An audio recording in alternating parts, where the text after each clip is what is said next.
parenthèse, voilà pourquoi le Saint-Esprit me disait, c'est pourquoi c'est important de grandir dans un environnement de gens qui ont soif de Dieu, qui ont soif de Christ.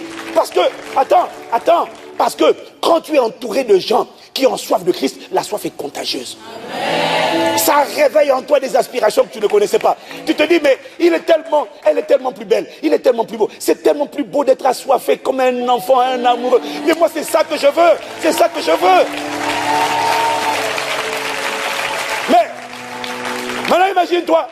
Tu vas aller dans une église, le pasteur n'adore jamais, le pasteur ne pleure pas dans la présence de Dieu, le pasteur a tout le visage serré, je suis l'homme de Dieu, l'homme de Dieu, l'homme de Dieu. Mais comment veux-tu toi développer la soif de Christ? Même si tu avais soif en venant à l'église, il y a des comportements qui peuvent tuer ta soif. L'arrogance, l'orgueil, la suffisance, ça tue l'humilité. Et donc du coup, tu n'es plus challengé parce que tu ne vois pas qu'on peut être excellent dans la vie, mais être humble et doux de cœur, être assoiffé de Dieu. Voilà pourquoi tu as intérêt à connecter avec les bonnes personnes, celles qui sont assoiffées. Et voilà pourquoi tu as intérêt à connecter avec la bonne église, celle des assoiffés de Dieu. Il n'y a rien de plus insensé que quelqu'un qui te dit, je vais à l'église parce que c'est à 2 mètres de chez moi. On ne va pas à l'église parce que c'est à 2 mètres. On va à l'église parce que là-bas, la soif est réveillée. Parce que ta destinée dépend de la soif. Dis-moi amen. Parce que c'est la soif que tu as avant qui va déterminer l'accélération que tu connaîtras après. Et il m'a dit, tu vas comprendre pourquoi plusieurs m'ont reçu moi, mais ça n'a fait aucune différence dans leur vie. Et ce matin, le Saint-Esprit m'a mis à cœur de parler, il m'a dit ça hier, de parler de quelque chose, il m'a développé ça hier, que je n'avais pas vraiment moi-même bien compris à propos une des vertus de la soif. Il me montrait que le secret de la dynamique des gens après leur nouvelle naissance dépend de ce dont ils avaient soif, de ce dont ils soupiraient avant même leur nouvelle naissance. Ah, et là toi tu dis en bon? Oui, moi aussi j'ai dit en bon. Donc ça fait 2 à bon. Est-ce que quelqu'un me suit? Comment se fait-il que, est-ce que tu as remarqué que certaines personnes, lorsqu'ils reçoivent le Saint-Esprit, pas avant, mais lorsqu'ils ont reçu le Saint-Esprit, tu as l'impression qu'ils deviennent des 100% Jésus. C'est-à-dire qu'ils sont engagés et c'est comme si ce n'est pas dur pour eux de se débarrasser de ces choses, ces péchés, ces mauvaises habitudes qui les ont enveloppés si facilement hier. Il y a des gens, quand ils ont reçu le Saint-Esprit, c'est comme si leur vie prend un coup d'accélération. Boum!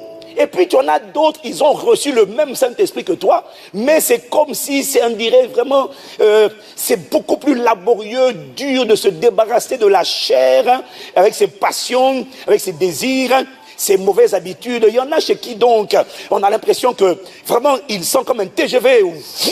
Et puis il y en a vraiment, c'est les trains de l'époque là.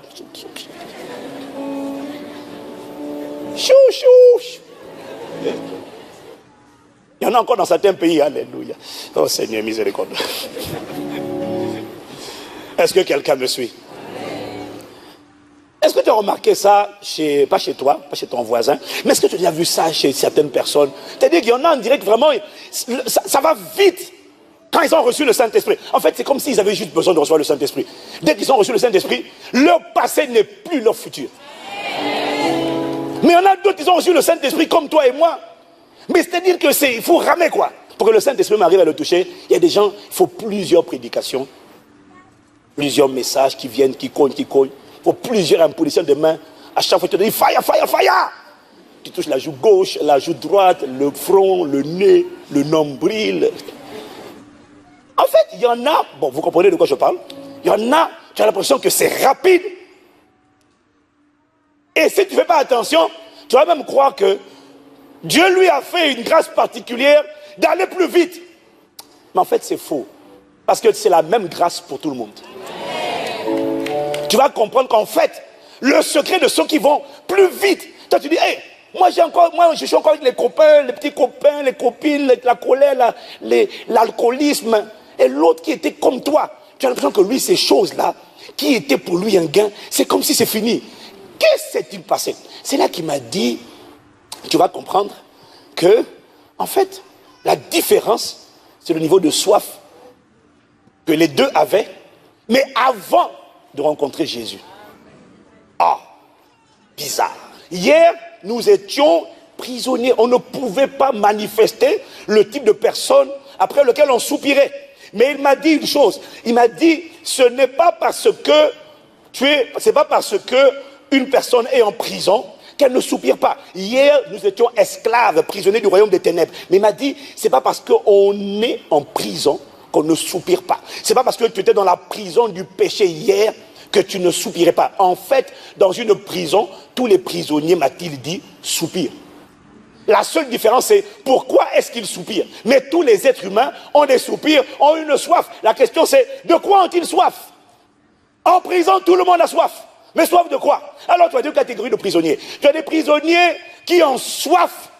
En fait, ils n'ont pas de perspective ils n'ont pas de perspective, ils n'ont pas de projet pour demain. Ils ont juste soif de sortir de prison. Est-ce que quelqu'un me suit? Leur soif, ce n'est pas d'être une nouvelle personne qui ne reviendra plus jamais en prison. Non, il y a des prisonniers, leur seule soif, c'est que je sorte d'ici. Il y a une sœur qui me racontait, il y a une sœur en Christ qui a un enfant, je crois, oui c'est ça, qui a un enfant qui a fait de la prison. Et puis quand elle va voir son fils en prison, l'enfant dit, maman, tout ce que je veux, c'est sortir d'ici, c'est sortir d'ici, c'est sortir d'ici. Mais c'est une soif, c'est un soupir. Est-ce que quelqu'un me suit? Mais sa mère lui demande, mais tu vas sortir de prison, tu as quel projet? Est-ce que tu as des projets? Qu'est-ce que tu vas faire en sortant de prison? J'en sais rien, je vais juste me casser d'ici. Et il y a des prisonniers qui sont comme ça. En fait, sa soif, c'est la sortie de prison. Mais il y a d'autres prisonniers, leur soif, c'est pas d'abord la sortie de prison, leur soif, c'est être une autre personne. C'est être une autre personne parce qu'ils regrettent le fait d'être en prison. Ils ne se focalisent pas sur la sortie de prison, mais ils disent, j'aurais tellement aimé ne plus être la personne qui est venue en prison. Ne plus faire ce qui m'a emmené en prison.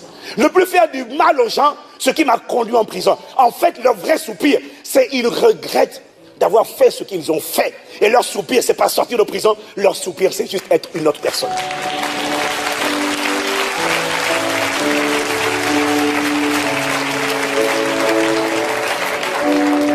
Si tu me suis, dis je te suis. Dis-moi amen. Maintenant, il m'a dit, tu sais quoi? Les deux personnes qui soupiraient vont sortir de prison, mais leur vie, leur trajectoire ne sera pas la même.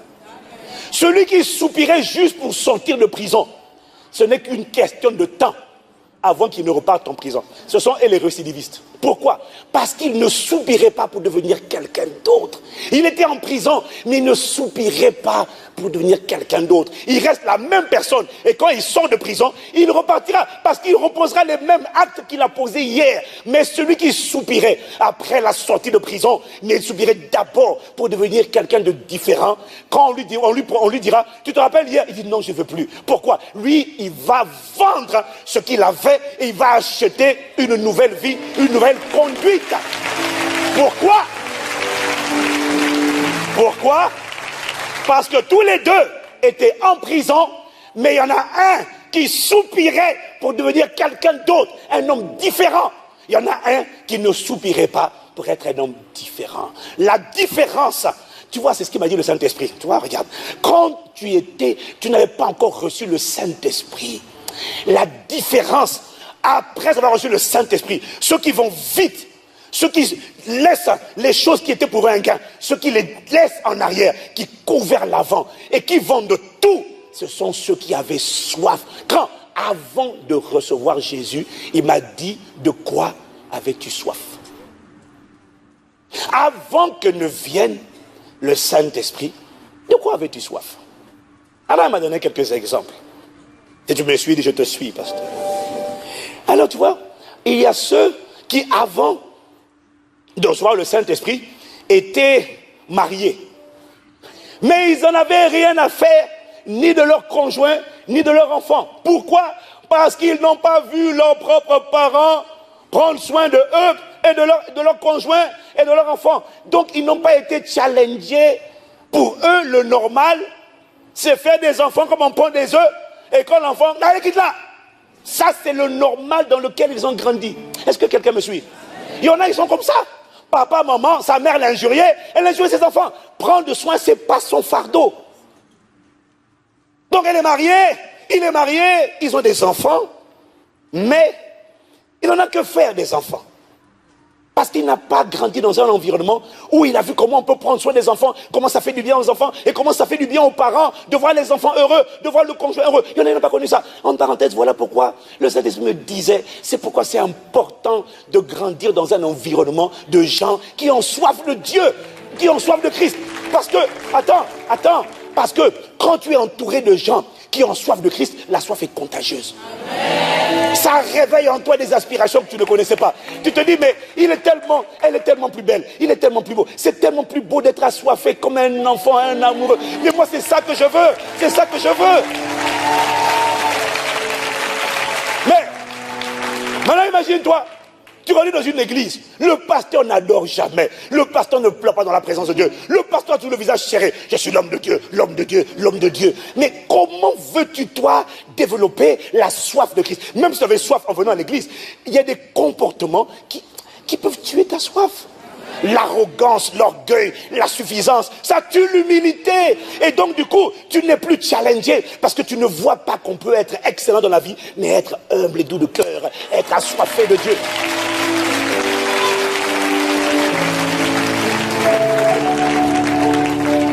Voilà pourquoi tu as intérêt à connecter avec les bonnes personnes, celles qui sont assoiffées. Et voilà pourquoi tu as intérêt à connecter avec la bonne église, celle des assoiffés de Dieu.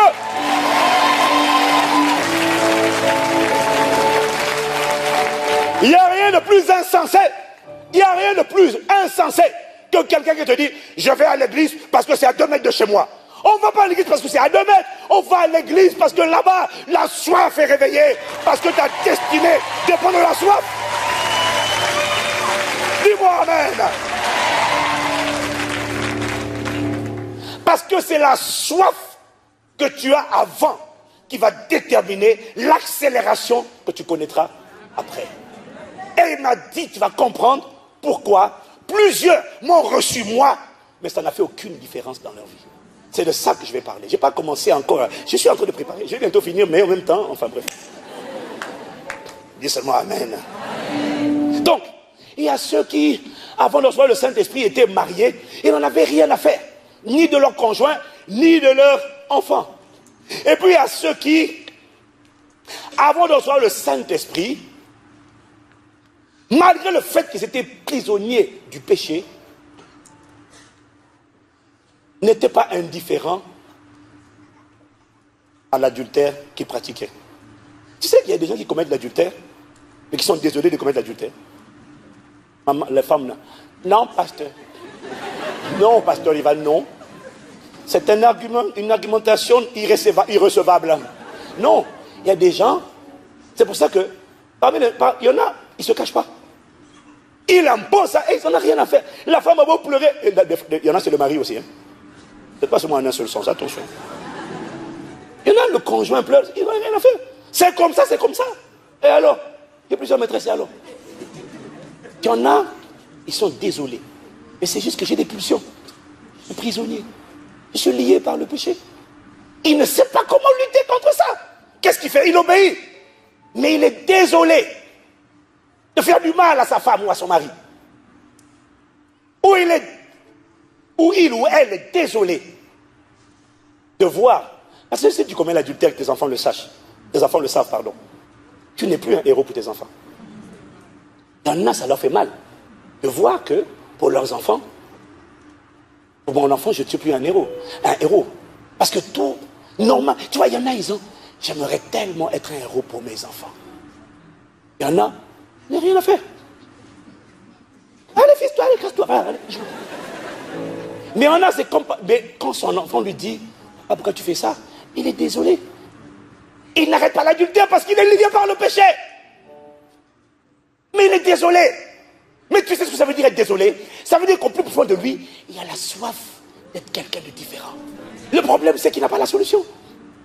Cette personne-là, quand le Saint-Esprit vient en elle, et quand le fleuve d'eau vive, le Saint-Esprit m'a dit, quand quelqu'un a soif d'être une meilleure personne, la capacité divine, quand elle vient, il accueillera, cette personne-là sera transformée.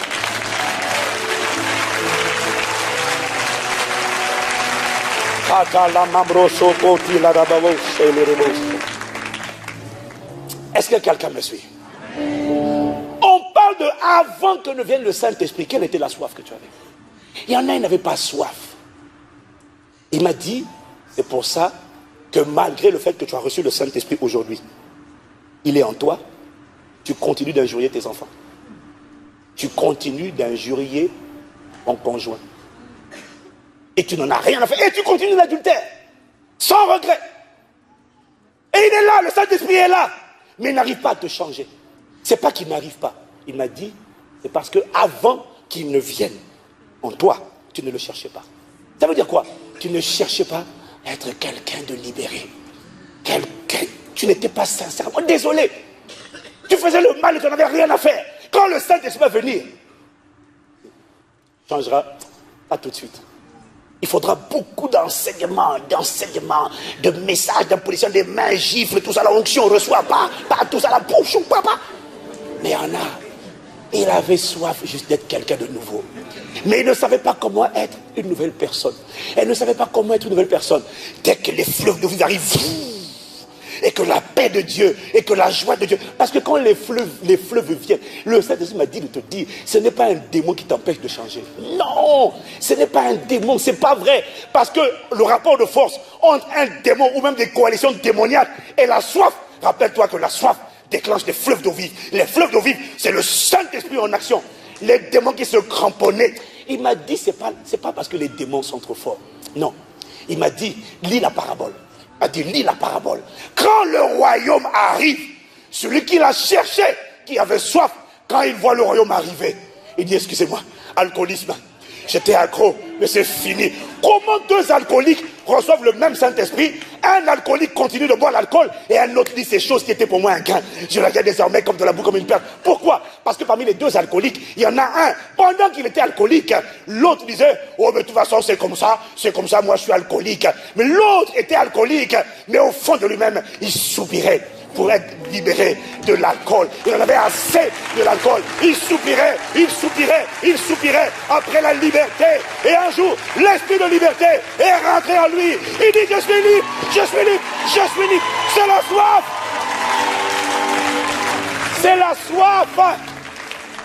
C'est la soif.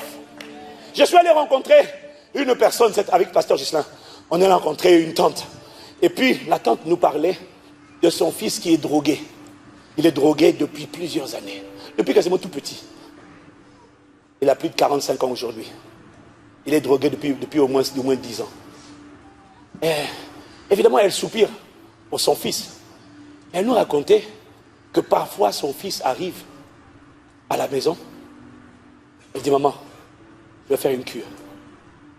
Je vais changer. On l'inscrit à la cure de désintoxication.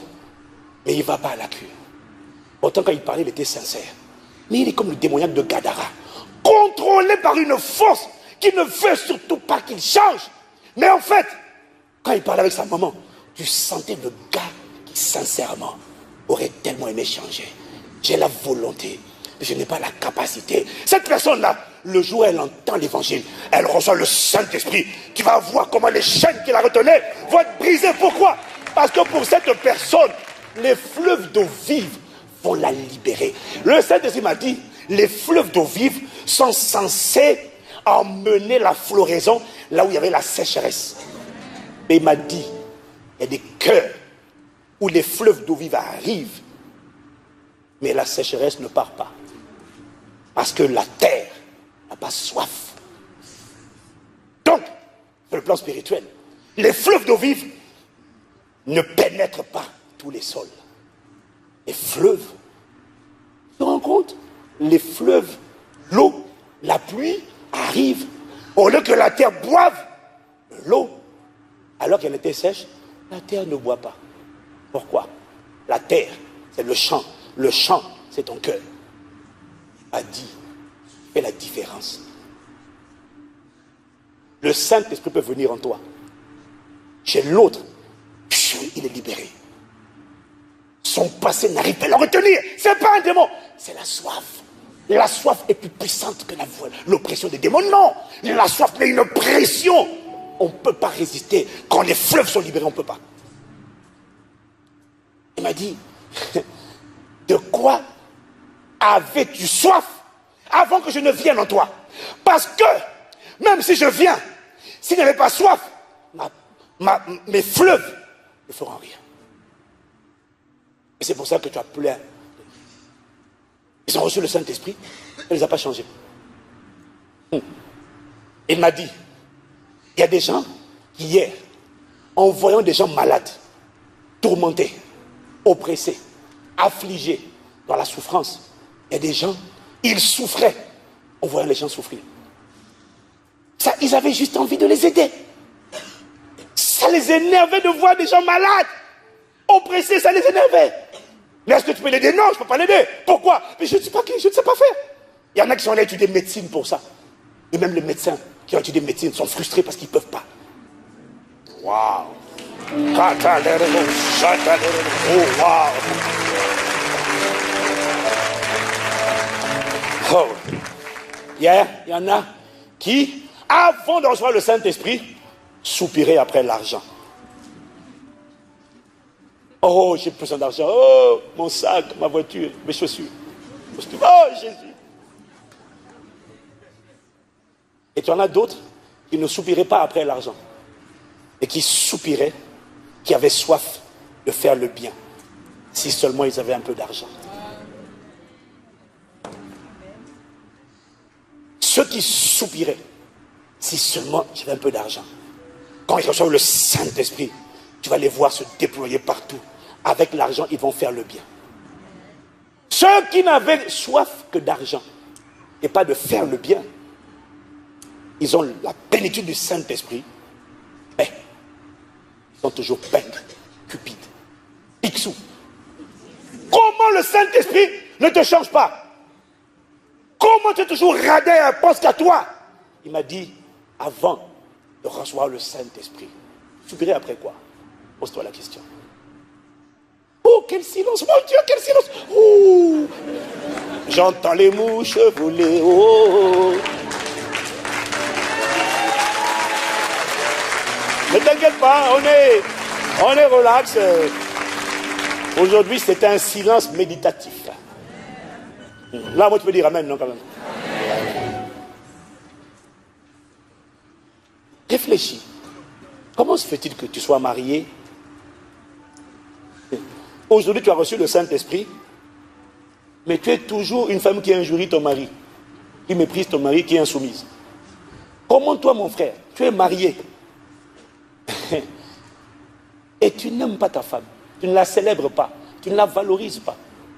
Réfléchis. Réfléchis. Tu as le Saint-Esprit. Comment se fait-il que ça fait là? Tu es toujours esprit de rébellion, esprit d'injure et d'insolence. Tu dis quoi? Non, il y a un démon là quand même. Il y a un esprit là, pasteur, il est méchant. Il me tient. C'est pour ça que quand j'ai injurié mon mari là, c'est l'esprit, pasteur, c'est pas moi. Après, Jamel te bouge comme comédien, il y a toi. Comédien numéro 2. Va à Hollywood, dans des acteurs là-bas.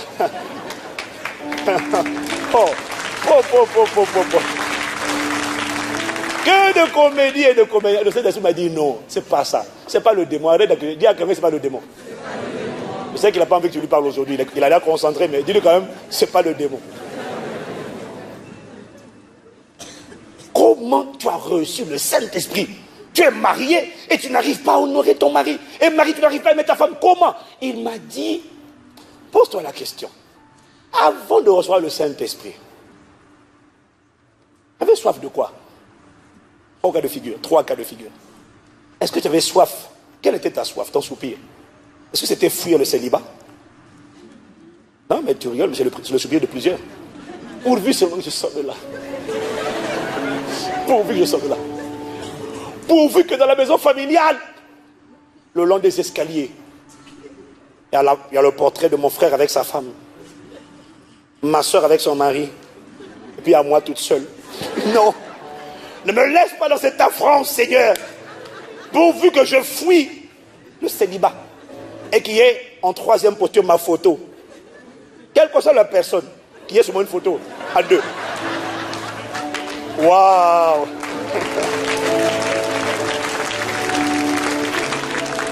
Waouh! Quel avant... Non. Le Saint-Esprit m'a dit de t'expliquer pourquoi. Parce qu'en fait, toi-même, tu ne sais pas. Je ne le savais pas. Toi-même, tu ne sais pas. Tu ne sais pas pourquoi le Saint-Esprit en toi. Les fleuves de vie sont en toi, mais la sécheresse est toujours là. Comment ça? Comment? Les fleuves et bien la sécheresse, comment? Il m'a dit, c'est ça. Pose-toi la question. Quelle était la soif que tu avais avant? Est-ce que c'était la soif de fuir le célibat? Est-ce que c'était la soif de trouver le conjoint qui va prendre soin de toi? Un pigeon. Est-ce que tu as idée du nombre de personnes qui se marient pour trouver quelqu'un qui va prendre soin d'elles? Hein? Première question. C'est quoi la soif que tu avais? Est-ce que c'était fuir le célibat? Est-ce que c'était juste trouver la personne qui va prendre soin de moi? Ou est-ce que ta soif, c'était je désire être ce conjoint aimable, serviable, qui honore, qui est humble, qui est généreux et qui donne de son meilleur pour faire réussir le mariage? Je n'y arrive pas. Mais est-ce que c'était lequel des cas? Parce qu'avant le Saint-Esprit, de toutes les manières, tu n'as pas la capacité. Mais quelle était la soif? Est-ce que c'était, je veux fuir le célibat, auquel cas ça c'est la fuite? Ou est-ce que je veux trouver quelqu'un qui va prendre soin de moi, c'est de la manipulation? Ou est-ce que je veux être la personne qui va bâtir, qui va faire ma part, même si tu n'y arrives pas? Il m'a dit de te dire, si après le mariage et après le Saint-Esprit, tu as toujours la même attitude envers ta femme, envers ton mari qui ne change pas, il m'a dit c'est parce que avant le mariage, la soif n'était pas bonne. Ce n'était pas la soif d'être quelqu'un qui va faire sa part. Parce que si c'était la soif d'être quelqu'un qui va faire sa part, quand le Saint-Esprit vient, la capacité t'est donnée pour faire cette part que tu ne pouvais pas faire.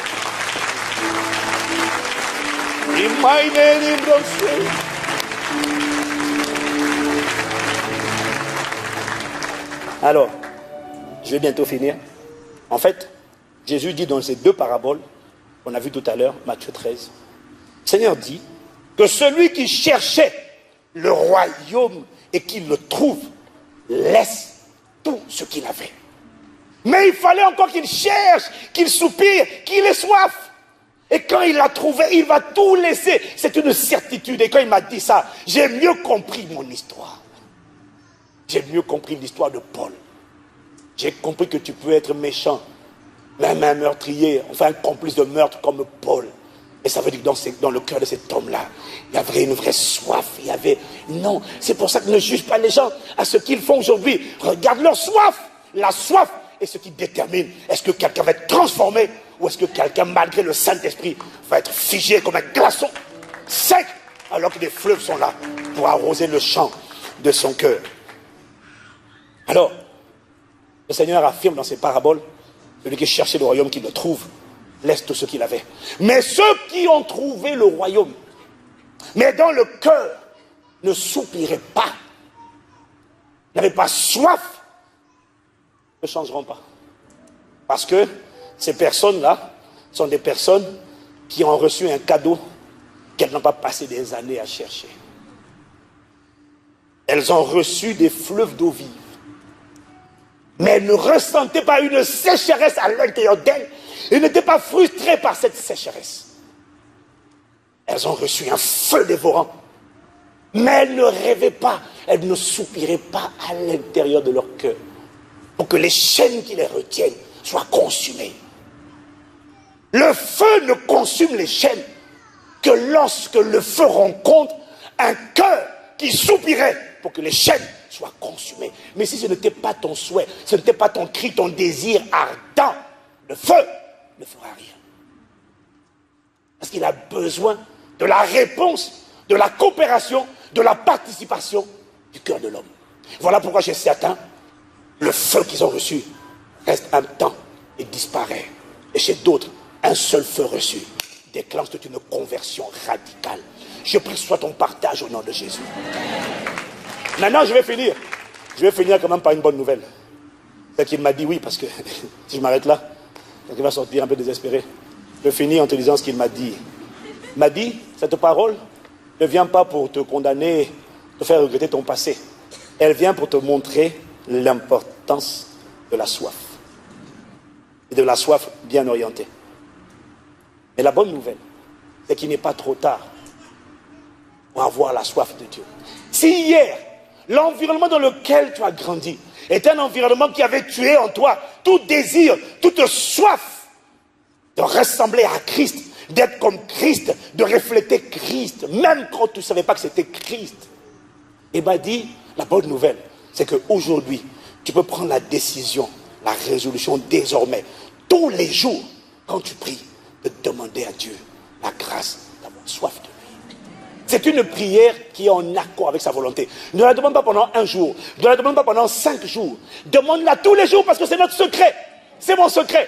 Depuis que je suis converti jusqu'à aujourd'hui, tu ne me verras pas un jour prier sans demander à Dieu son cœur, sans demander à Dieu la grâce de le connaître, sans demander à Dieu la grâce de l'honorer, de le sanctifier, de le révéler, d'être embrasé, d'être enflammé, d'être dépendant de lui, d'être prisonnier de lui. Il faut prier, ce n'est pas automatique. Alors, dès aujourd'hui, prends la résolution de dire à Dieu, imprime ta soif. Si tu ne l'avais pas hier, ce n'est pas grave. Maintenant, décide de le faire. Et quand tu vas décider d'avoir soif, demander la soif, Dieu va te répondre. Ma Bible dit, dans Philippiens chapitre 2 au verset 13, c'est lui qui produit en toi, en nous, le vouloir et le faire, selon son bon plaisir. Il est prêt à incliner ton cœur, mais il faut que tu lui demandes. Donc, demande les vraies demandes. Prie les vrais sujets de prière. Prie les vrais sujets. Ce sont les sujets de prière que Dieu agrée. Demande-lui la soif. Tu ne peux pas demander la soif au quotidien. Je n'ai pas dit que la soif, mais tous les jours inclut la soif, inclut la connaissance de Dieu, inclut la grâce de l'aimer. Ne demande pas les choses futiles là, demande ça. Et ce qui va se passer, c'est que si tu ne changeais pas hier, je te garantis que ce n'est qu'une question de semaine, avant que des fleuves d'eau vive ne se déversent dans ta vie. Et que ces choses qui pour toi hier étaient comme un gain, désormais, toi aussi, tu peux dire comme Paul, tu les regardes aujourd'hui comme de la boue, comme une perte, à cause de l'excellence, de la connaissance, à cause de la découverte du trésor inestimable, de la perle inestimable qu'est le Saint-Esprit. Alors là, tu seras qualifié pour recevoir la plénitude du Saint-Esprit, le revêtement du Saint-Esprit. Mais ne viens pas si tu n'as pas soif. Hier, tu ne l'avais pas, c'est pour ça que tu ne changeais pas. Tu as accusé les démons. Et tu viens de comprendre que les démons n'ont rien à voir. La qualité de l'impulsion et de la propulsion après la venue du Saint-Esprit dépend de la qualité, de l'intensité, de la soif et de son orientation. Voilà pourquoi je ne me lasserai pas de dire. Je ne me lasse pas d'implorer. Ah, réveille en moi la soif.